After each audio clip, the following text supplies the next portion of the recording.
So let me address this in detail on the issue of ballots. And I'm going to lay out some of the president's concerns, and in that I will get to the California example.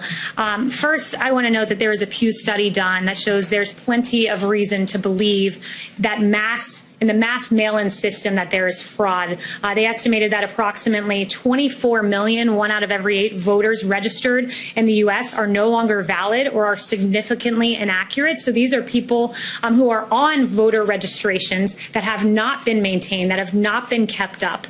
More than 1.8 million have been deceased, they estimated. And then when you look and drill down into some of the examples that we've seen in states, Nevada I read about this last week, and it just really struck me as a perfect example of what the president is concerned about with mail-in ballots and the fraud that can be inherent in that. There were ballots, because Nevada mass mailed them out to voter rolls, that were piling up in apartment complexes, outside of apartment complexes in Las Vegas, sitting around in trash cans. This is how we're protecting ballots. It's extraordinary. Postal workers, one 36-year veteran carrier said she's never seen anything like these influx of absentee ballots.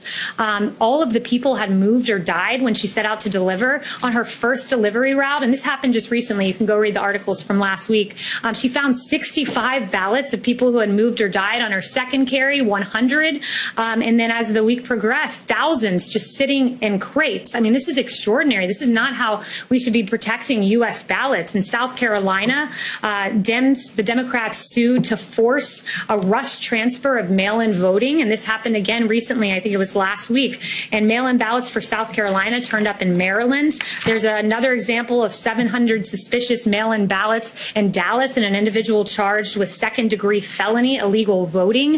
And he's accused of visiting a woman in April to collect her blank absentee ballot, filling it out, and forging her signature. I mean, this is extraordinary.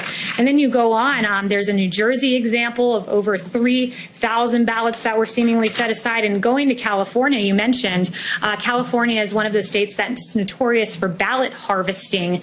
And in 2018, the registrar in Orange County said that they reported that his office had people dropping off maybe 100 or 200 ballots at a time. And somehow in LA County, 112% of LA County is registered to vote. So the problem is this: when you don't clean your register and you send out your entire register, auto send out these ballots, they end up in trash cans like in Nevada. They are subject to fraud, and that is extremely troubling.